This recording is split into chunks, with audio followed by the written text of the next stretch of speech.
All right, good morning. This is the Fantasy Sports Boss. Have some thoughts on the Eagles-Commanders game last night. There are no longer any unbeaten teams in the NFL. As the Commanders got it done, and the NFC East now all of a sudden is loaded. All four teams in playoff contention going forward. This should be an interesting series of games between all four of these teams, the Eagles, the Giants, the Cowboys, and the Commanders in terms of who's going to win the division. Before I go any further, hit the subscribe, hit the notification button. I am going to go live later on today.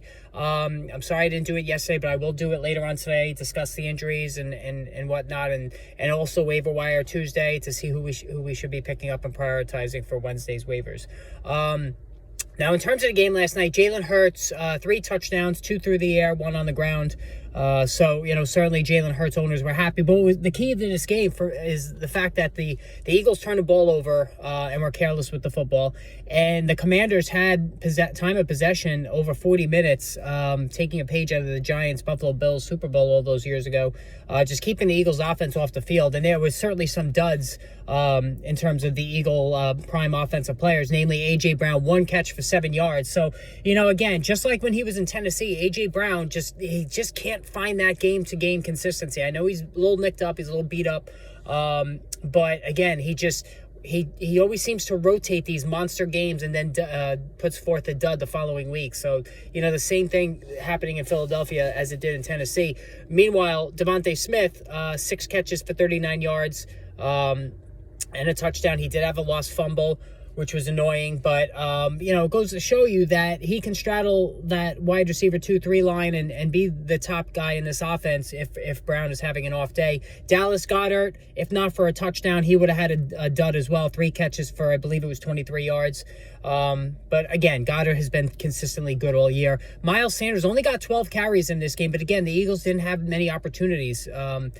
12 carries for 50-plus yards, just a non-impact game for him as well. So really it was just Hurts and Devontae Smith who had useful games there. On the other side, Terry McLaurin really was phenomenal. 8 catches, I believe it was 129 yards. I don't have the numbers in front of me.